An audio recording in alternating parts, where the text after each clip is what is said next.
turagusuhuje wowe mukunzi wa Musabyimana Jacques, tukwifuriza ishya n'ihirwe aho waba uherereye hose. Wowe uri mu Rwanda tukwifurije ishya n'ihirwe, wowe uri hanze y'u Rwanda muri ibi bihugu duhana imbibi, abari East African Community ndetse n'abari hanze y'Afurika, mwese dukomeje kubaha ikaze kuri iyi channel. Turabishimira rero kandi turabanezererewe, niyo mpamvu iyo tugiye tudatinda turagaruka kugira ngo dukomeze dufashe ubuzima bwacu. Ntabwo bikwiriye yuko waba ufite ubuzima butameze neza ngo nurangiza wumve yuko ari ibintu by'agaciro. Oya, ntabwo ari ibintu by'agaciro, ahubwo ikiri icy'agaciro ni ukuba wategura ubuzima bwawe bukaba bumeze neza. Ni nayo mpamvu uyu munsi tugiye kuvuga ku cyatsi, ikimera cyiza cyane cyitwa umunyuragisaka. Birashoboka cyane yuko umunyuragisaka ushobora gusanga ari ubwa mbere wumvise, ariko twawukuzaniye iyo turi gukora videwo. Mu bintu bya mbere twibandaho ni ibintu turi buvuge. Umunyuragisaka nguyu abarimo bawureba ni uwo nguwo. Wowe ugeze hano kuri channel ari ubwa mbere, kanda subscribe, kanda like ndetse ushyireho comment, ndetse byiza cyane usharinge iyi videwo, kuko ubu butumwa birakwiye yuko bwamamara ku isi hose. Abantu dukeneye yuko bongera bakagira agahenge. Abantu bameze nabi, abantu barimo bararogwa, abantu barababaye, abantu bariho mu buryo butari bwiza. Ibyo bintu ntabwo turi kubishaka, ntabwo birimo binezeza, nta cyubahiro birimo bitanga ku bantu batuye isi. Ariko hari ikintu nge mpora nibaza, nkawe wa murozi we, yo wicara ukaroga umuntu nta kintu yagutwaye, kubw'uko wamurebye ukumva uramwanze gusa ugashaka kumuroga, uba wumva wunguka iki? Tugerageze tujye tugabanya ibintu by'ishyari mu mitima yacu kugira ngo tubashe kubaho, kuko uyu muntu urimo ureba ukumva utamwishimiye, ejo nava kuri iyi si ntabwo wowe nubwo wanezerwa ariko nta kintu bizakumarira. Rero tugerageze, niyo mpamvu nza kugira ngo mbangamire imigambi y'abarozi. Banje kugira ngo mbangamire imigambi yose y'abarozi, nta kindi kinzanye usibye kubabangamira. Nitwa Musabyimana Jacques nk'uko mukunze kubyumva.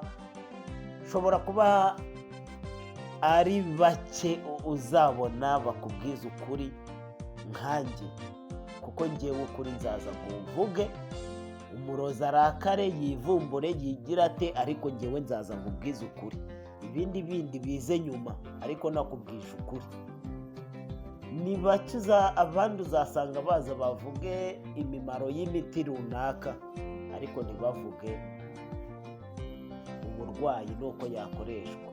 Kanda subscribe kugira ngo utazongera kubura iyi channel niba uyibonye ari ubwa mbere. Umunyuragisaka, reka twigendere tuvuge ku munyuragisaka, tutaza gutinda mu magambo. Abenshi bakunze kuwita umuhe.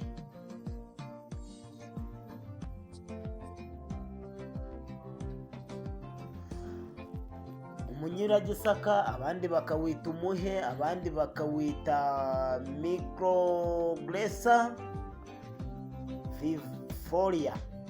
Ubwo sinzi icyo kirimo ari ikihe, ariko hari abakunze kubyita microglessa. Uyu munyuragisaka ushobora gufasha ku ndwara nyinshi zigiye zitandukanye. Ushobora gufasha ku ndwara y'ubwonko buri mu imyivumbagatanyo. Ahangaha nimuhagera mutekereze kabiri, mutekereze kenshi. Ubwonko bwageze mu imyivumbagatanyo biba bimeze bite? Ni cya gihe wa muntu ashobora kugenda, yagera hano haruguru ugasanga ubwenge arabubuze. Niba yaragiye imbere yahagera agakomeza, kuko ntazi ibyo ari gutekereza. Ubwonko bwageze mu imyivumbagatanyo ni nabwo uzasanga igicuri cyaje, kubera yuko ntazi ibyo arimo.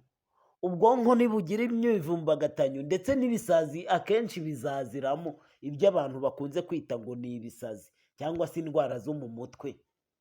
Ubwonko bwageze mu imyivumbagatanyo, umunyuragisaka uragufasha. Umuhogo ubabara cyangwa se ubugendakanwa uraza kugufasha. Umutima udatera neza cyangwa se kandi ubabara uragufasha. Umunyuragisaka urafasha ba bantu barwaye imitezi, waba uri umugore, waba uri umugabo, waba uri ku kijyanye n'imitezi, umunyuragisaka uragufasha. Ubwandu bw'imirerantanga n'imiyoborantanga y'abagore, umunyuragisaka uragufasha. Ndagira rero ngo aho tugeze mwicare mutere agatebe kugira ngo tubashe kuganira kuri ibi bintu byose tumaze kuvuga n'ukuntu byakoreshwa, kandi turaza kureba n'uburyo ki wagufasha ku bijyanye n'ibibyimba by'umumaro.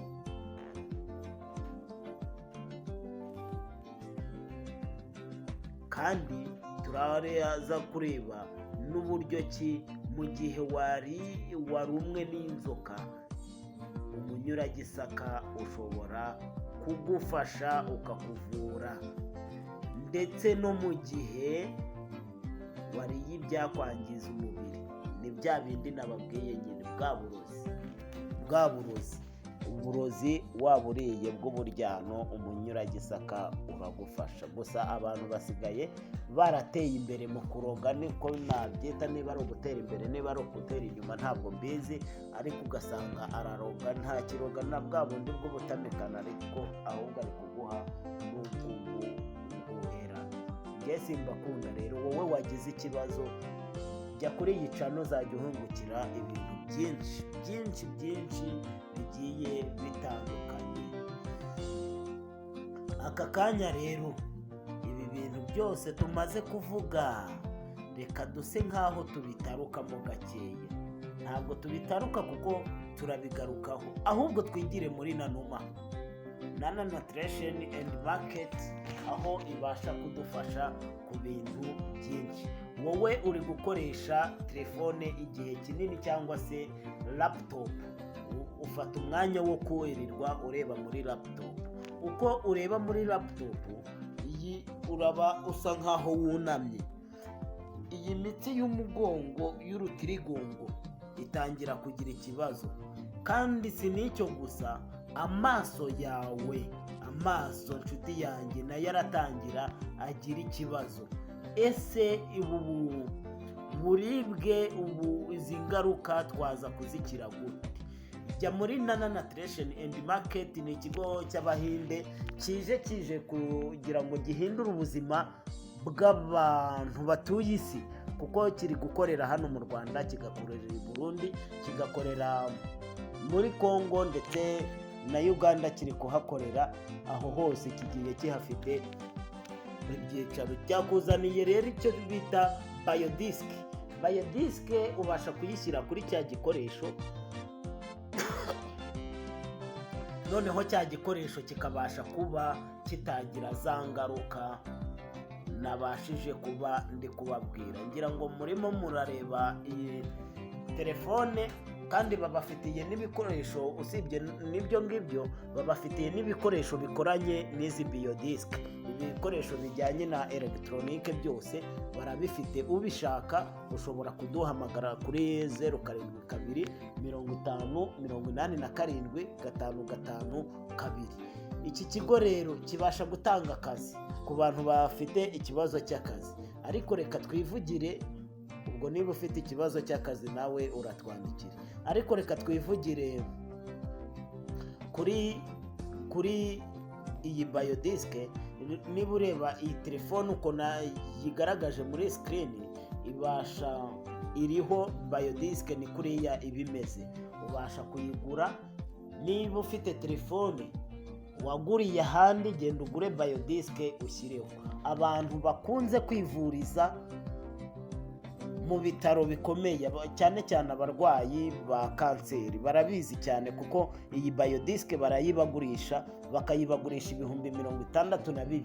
ariko hano muri Nana Nutrition and Market, kuko harimo n'ikigo cy'ubuvuzi, barayigurisha ibihumbi 41,000, maze ukagenda ukiberaho neza uyishyiraho. Ibasha kugufasha ku muntu ufite ikibazo cy'uburibwe bw'umubiri, cyane cyane yuko hari n'igihe n'indwara turwara zigenda zituruka kuri ibi bintu nagiye mbabwira, zaturutse ku ngaruka z'ibikoresho twagiye duhura nabyo. Gana Nana Nutrition and Market baguhereze imiti. Ariko iyi bayodisike ubasha kuyishyira ahantu harimo hakurya, nyuma y'iminota 15 haba hamaze gukira. Ninjye muntu wa mbere nababwiye uzababwiza ukuri buri kimwe cyose, ukabaha ibintu by'ingirakamaro. Rero nimubagane kugira ngo bagende babafashe neza cyane, maze mubashe kuba mwakwitungira amagara mazima, kandi mwitungire n'ibikoresho bizima bitaza kubagiraho ingaruka. Telefone zacu tugira ni telefone nziza cyane kandi zihendutse, ndetse ni laptop zihendutse, n'ibindi bikoresho, radiyo n'ibindi ibintu bigiye bihendutse ku rwego rwo hejuru. Wowe bagane babashe kuba bagufasha. Nababwiye yuko mu Rwanda barimo barakorera i Remera, barakorera Kimihurura, barakorera Rubavu ndetse no ku Gisenyi na Musanze, ndetse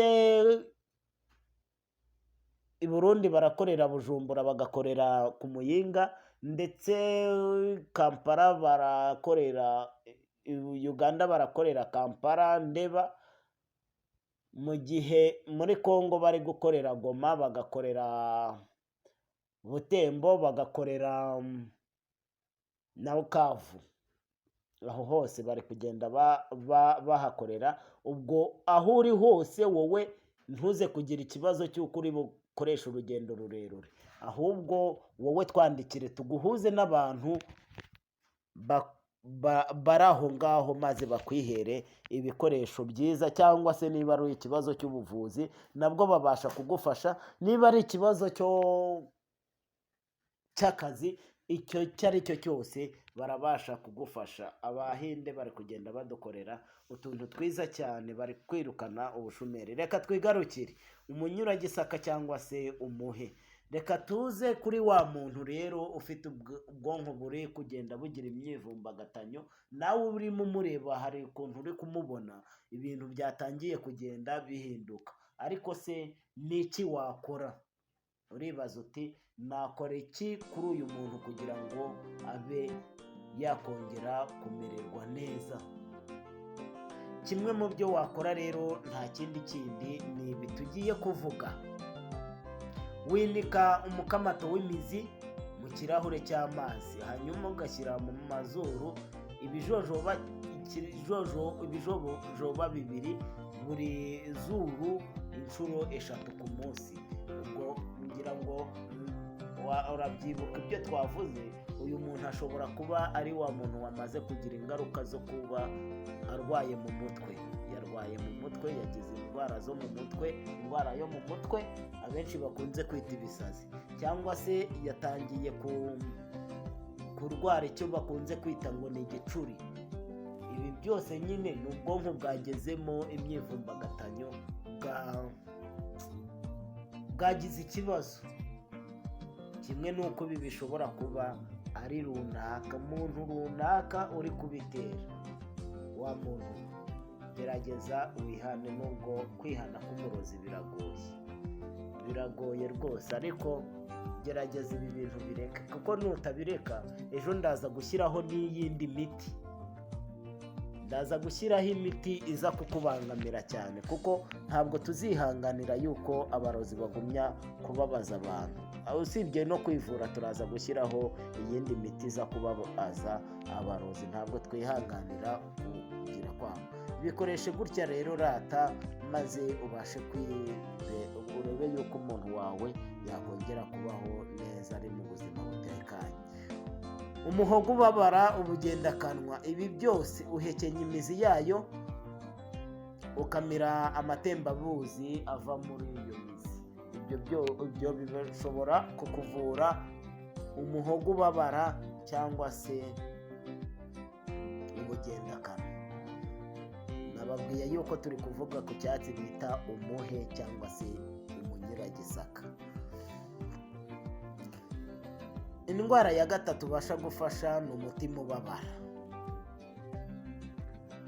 Shyira umukamato w'amababi muri litiro y'amazi ari kubira, maze unywe ikirahure kimwe buri inshuro 3 ku munsi mu gihe cy'iminsi 10.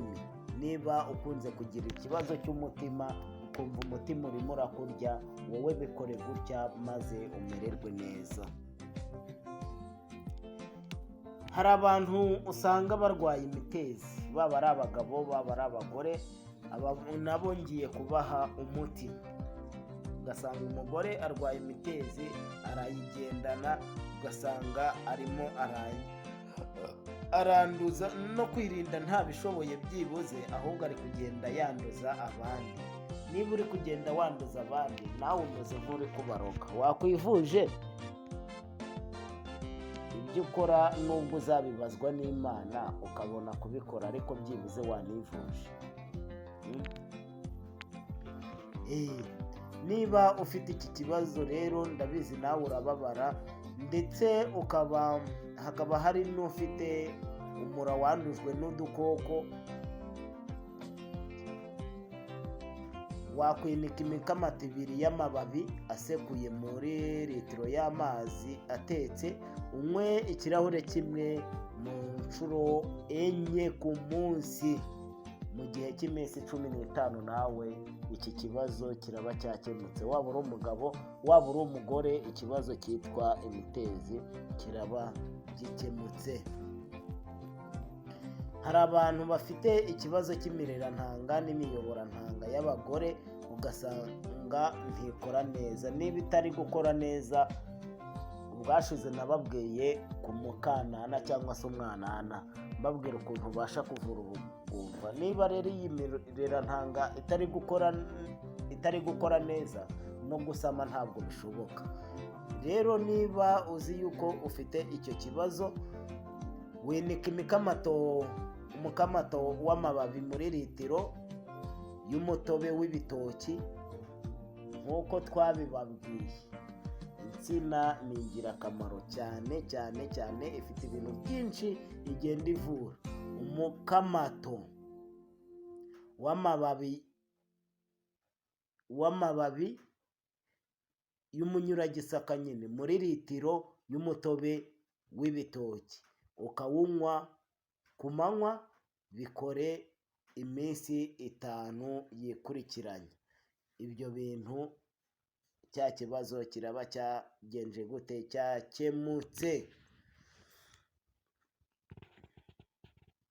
Mu gihe warumwe n'inzoka cyangwa se kuko inzoka ikigushyiramo ni uburozi, yagushyizemo ubumara nyine, uburozi buyirimo yabukwinjijemo, cyangwa se ukaba wariye ibiryo byanduye. Ba bantu ndakunda nyine mba ndi kuvuga. Sekura imikamato 2 y'amababi, wongeremo mililitiro 50 z'amazi, maze ubinywe ku manywa. Iki kibazo cyawe kirahita gikemuka. Kuri wowe wavunitse, ntabwo bigarukiraho, hari n'umuntu ushobora kuba yavunitse. Wowe rero niba wavunitse, vungagura amababi, uvange ifu yayo n'amavuta ya lebroniya, hanyuma ubitsirimishe ahavunitse. Urahita ukira ni nk'uyu mwanya. Ntabwo wirirwa utegereza, ibi ngibi urabikora umunsi wa mbere, uwa kabiri, uwa gatatu uraba uri kwirukanka uko waba wavunitse kose. Ibibyimba byo mu mura, aha ho turaza kwitonda, icyaba cyiza ni uko nazababwira. Ibindi hari amavidewo nagiye nkora menshi akora kuri ibi, ariko ibi ngibi impamvu ndi gushaka kuvuga ngo twitonde ni uko